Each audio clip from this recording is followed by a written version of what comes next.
ने इजराइल के 20 से ज्यादा बंधक छोड़ दिए हैं। इजराइल ने फिलिस्तीन के करीब 2000 बंधक छोड़ दिए हैं, लेकिन हमास और इजराइल का एक दूसरे पर बहुत बड़ी धोखेबाजी का शक गहराता जा रहा है। हमास को इस बात का यकीन हो गया है कि उसे हथियार छीनकर डोनाल्ड ट्रंप बहुत बड़ी साजिश करना चाहते हैं। देखिए रिपोर्ट।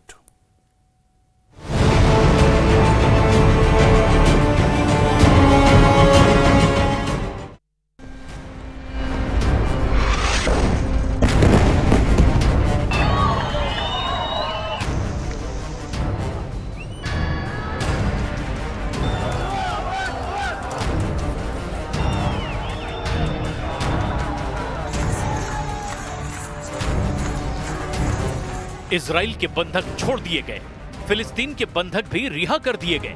बंधकों की अदला बदली हो चुकी है। सवाल है कि बंधकों की अदला बदली के दौरान क्या भरोसे की अदला बदली भी हुई है, या गाजा में अगले दौर का असली युद्ध अब शुरू होने वाला है? क्या हमास और इजराइल के बीच युद्ध विराम के बाद अब गाजा में फिर से तस्वीरें ऐसी कुछ देखने को मिलेंगी?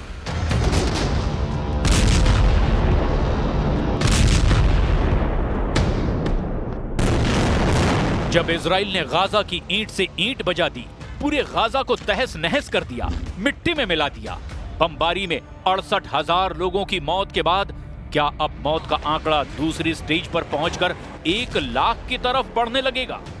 क्योंकि गाजा में हर शख्स के दिलो दिमाग पर ये धमाके अब भी गूंज रहे हैं। इसीलिए सवाल पूछा जा रहा है कि क्या बेन्यामिन नेतन्याहू और हमास के बीच भरोसा कायम है कि वो अब एक दूसरे से दूर रहेंगे, एक दूसरे को नुकसान नहीं पहुंचाएंगे, फिर युद्ध नहीं होगा, इजराइल की सेना गाजा में नहीं घुसेगी और हमास भी अपने हथियार डाल देगा। और अगर हमास हथियार डाल देता है तो क्या गारंटी है कि इजराइल फिर कभी गाजा पर चढ़ाई नहीं करेगा? इजराइल में बंधकों को लेकर जो सड़कें पहले नेतन्याहू के खिलाफ रोज उबला हुआ गुस्सा दिखाती थी, अब वो एक नए एहसास का गवाह बन रही हैं। लोग बंधकों को वापस घर आते देखकर खुश हैं।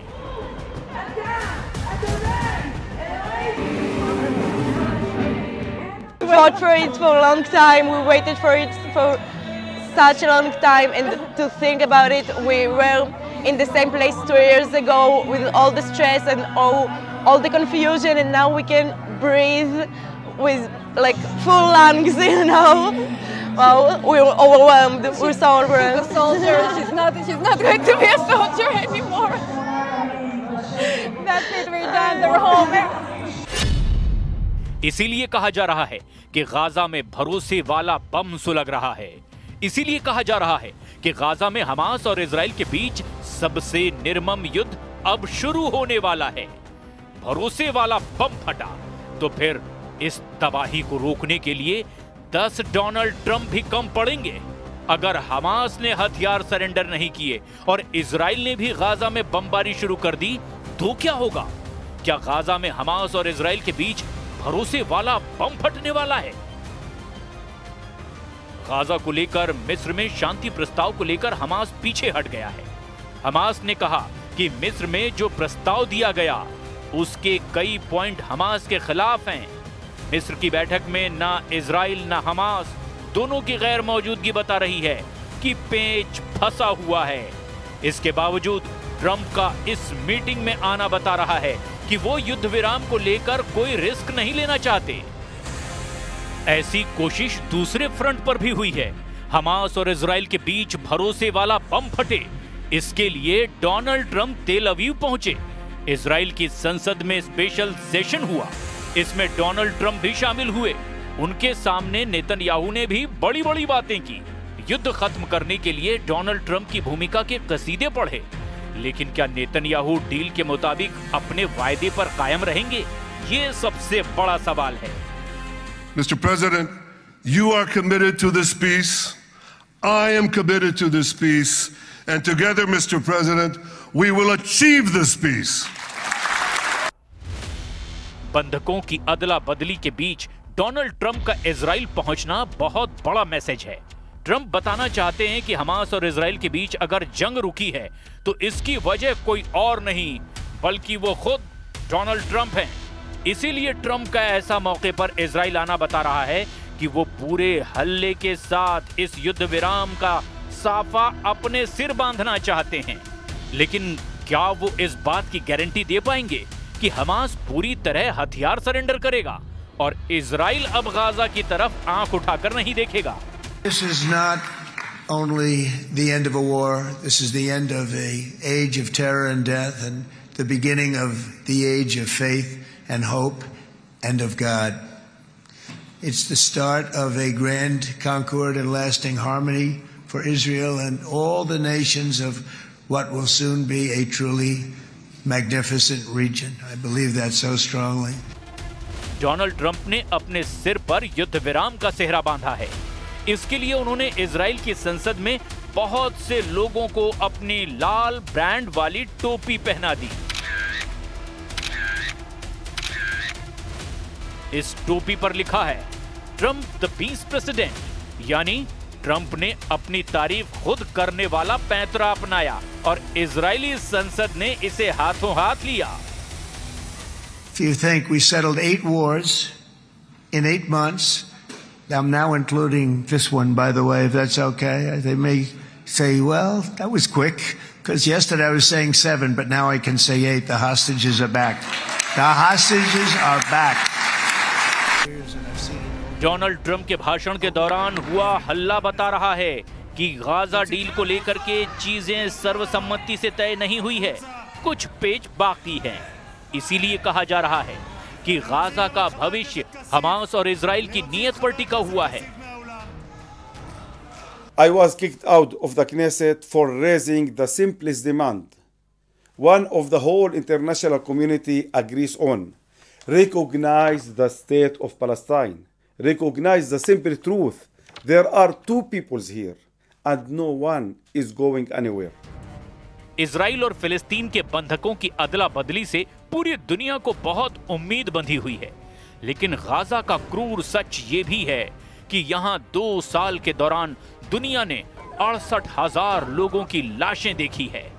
ऐसे में इजराइल के वायदों पर यकीन करना बहुत मुश्किल है और हमास की जुबान पर भी इजराइल का भरोसा ऐसा है कि वो सुई की नोक पर टिका है। We, the United Kingdom, stand ready to play our full part. In particular, we stand ready in relation to monitoring the ceasefire and decommissioning Hamas capability and weaponry. And that's drawing on our experience in Northern Ireland and the IRA, which we dealt with in particular in relation to decommissioning. So, दावे और वायदे बहुत हो रहे हैं, लेकिन डर अब भी बरकरार है।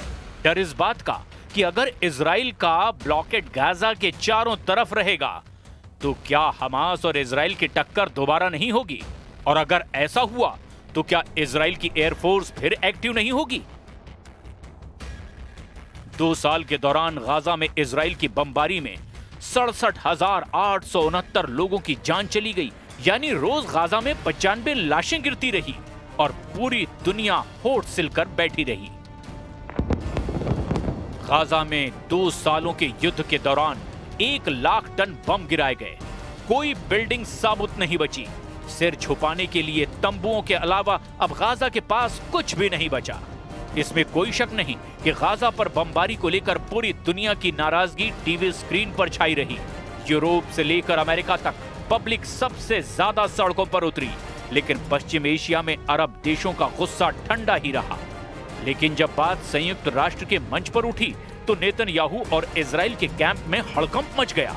इसकी एक बड़ी वजह फिलिस्तीन को लेकर न्यूयॉर्क डिक्लेरेशन भी है। 12 सितंबर को संयुक्त राष्ट्र में 2 स्टेट सॉल्यूशन के तहत फिलिस्तीन को राज्य का दर्जा देने के लिए वोटिंग हुई थी और उसमें 142 वोट फिलिस्तीन के समर्थन में पड़े, जबकि इजराइल के समर्थन में सिर्फ 10 देशों ने ही वोट किया।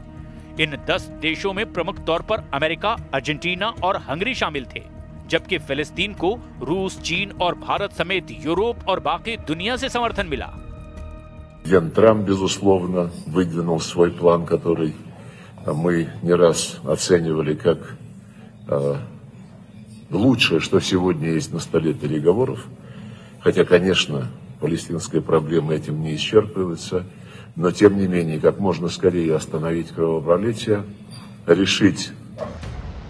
फिलहाल हमास और इजराइल के बीच युद्ध रुक गया है, लेकिन फिलिस्तीन को लेकर दुनिया की जो डिमांड है, जो भारत, चीन, रूस समेत तमाम यूरोप के देशों का रुख है, वो इजराइल को तनाव देने के लिए काफी है, क्योंकि फिलिस्तीन और इजराइल का विवाद अब भी सुलझना बाकी है।